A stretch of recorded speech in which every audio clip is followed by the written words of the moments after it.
조갑제 TV 시청자 여러분 안녕하십니까? 2023년 8월 26일 오전 10시 30분입니다. 오늘 새벽에 월남 참전 해병대 출신이기도 한 해방둥이 기업인 김석원 전 상용그룹 회장께서 별세하셨습니다. 향년 78세였습니다.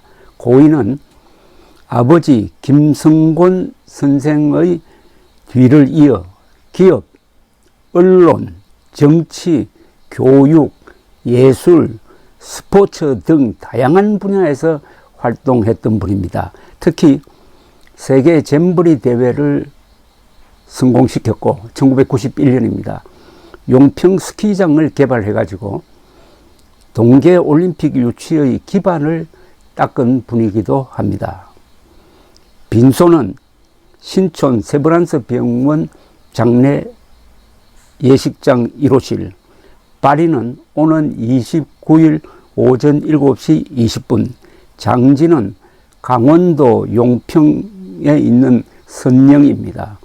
유족으로는 부인 박문순, 그리고 세 아들 김지용 국민학원 이사장, 김지명 JJ 푸드 시스템 대표, 김지태 태아산업 부회장이 있습니다. 월남 참전 해병대원 출신임을 자랑했던 이 고인은 아버지 김성곤 선생의 뒤를 이어가지고 기업, 언론, 정치, 교육, 예술, 스포츠 등 여러 분야에서 활동을 함으로써 지울 수 없는 많은 족적을 남겼습니다. 특히 1970년대 초에 강원도 용평을 발견해 가지고 이곳에 스키장을 건설, 한국에서 동계올림픽이 유치될 수 있는 기반을 닦은 공로는 영원히 기억되고 기록될 것입니다. 이 지리감이 비상한 김석원 씨는 해병대 사병 시절에 월남 파병을 명령받고 2주 동안 휴가를 얻어가지고 전국을 돌아다니다가 용평을 딱 찍었습니다. 여기에 스키장을 만들 수 있다. 그래 해서 상당한 무리한 투자를 했습니다. 그러나 결국 이게 결실을 보고 2018년 동계올림픽이 이곳에서 열릴 수 있게 되었습니다. 꿈을 가진 기업인이었습니다. 그리고 1991년 강원도 고성에서 열린 제17회 세계 잼버리 대회장이었습니다.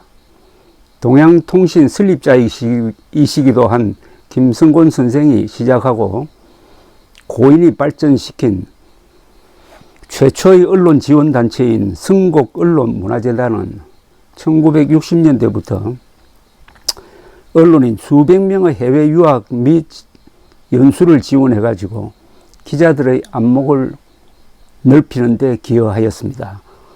이 공로로 2015년에 인촌상을 받기도 했습니다. 그는 1996년에 김영삼 대통령의 강권으로 신한국당의 국회의원으로 당선되기도 했습니다. 대구 달성에서 당선되었습니다. 그러다가 1997년 외환위기를 맞아서 상용그룹이 해체되면서 정계에서 물러났고 그 뒤를 이은 사람이 박근혜 전 대통령이었습니다. 그 달성 지역구에서 당선이 되었습니다. 보궐선거에서.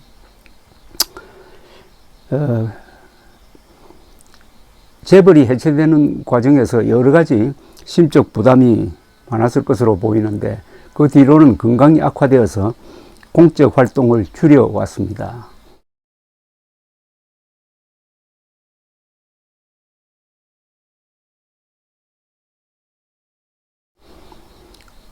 고인은 박정희 정부 시절 공화당의 실력자로서 김종필을 견제했던 선친 김성곤이 1971년 항명사건으로 정계를 은퇴했다가 상공회의소 회장으로 복귀한 직후에 1975년에 급서를 하고 장남으로서 30살에 상용그룹을 맡아서 외환 위기 직전에는 재계 순위 6위까지 키웠습니다.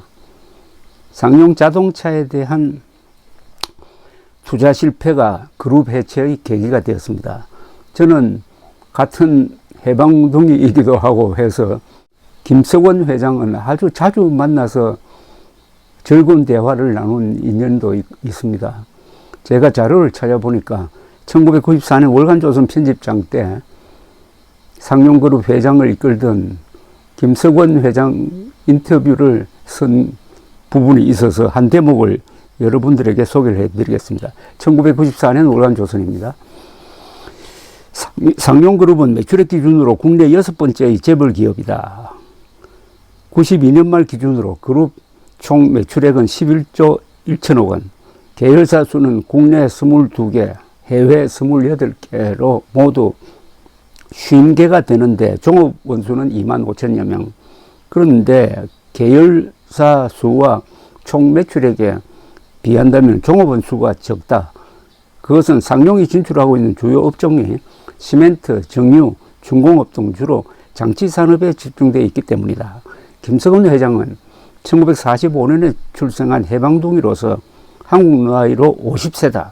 젊은 재벌 회장이다.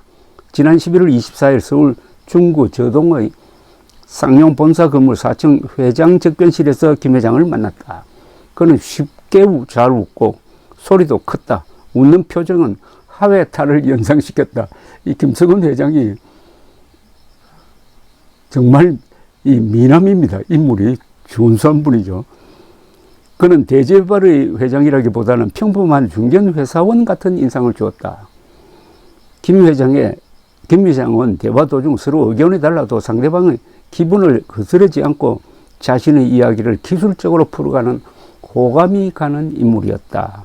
예절과 룰을 제대로 지킬 것을 시종일관 주장하는 중년의 보이스카우트란 느낌을 받았다. 보이스카우트, 중년의 보이스카우트. 보이스카우트는 모든 행동이 모범입니다. 이분이 바로 그 모범적 행동을 몸에 이렇게 체득한 분이었습니다. 이분은 돌아가셨지만은 국민대학, 쌍용자동차, 용평스키장, 보이스카우트, 선곡언론문화재단, 선곡미술관 등의 이름으로 그 이름은 영원히 잊혀지지 않을 것입니다. 외환위기 이후에 투옥, 도산, 신병 등 어려운 일을 많이 겪었지만 항상 세상이 돌아가는 데 대한 비판적 열정이 있었습니다. 그리고 아주 폭넓은 교양 있는 대화를 할 줄 아는 분이었습니다. 이분은 청소년기를 일본과 미국에서 보냈습니다. 그래서인지 항상 국제적 관점에서 한국인과 한국의 문제를 바라보려는 시각을 유지하신 분입니다. 정말 따뜻하고 또 건강하고 재밌는 분이었습니다. 그런데 그 건강을 결국 잃고 이렇게 돌아가시게 되었습니다. 많은 기복이 있었고 위기가 있었지만은 항상 그 얼굴에 드러나는 그 마음을 유지하면서 생을 끝낸 분입니다. 삶과 명복을 빕니다. 감사합니다.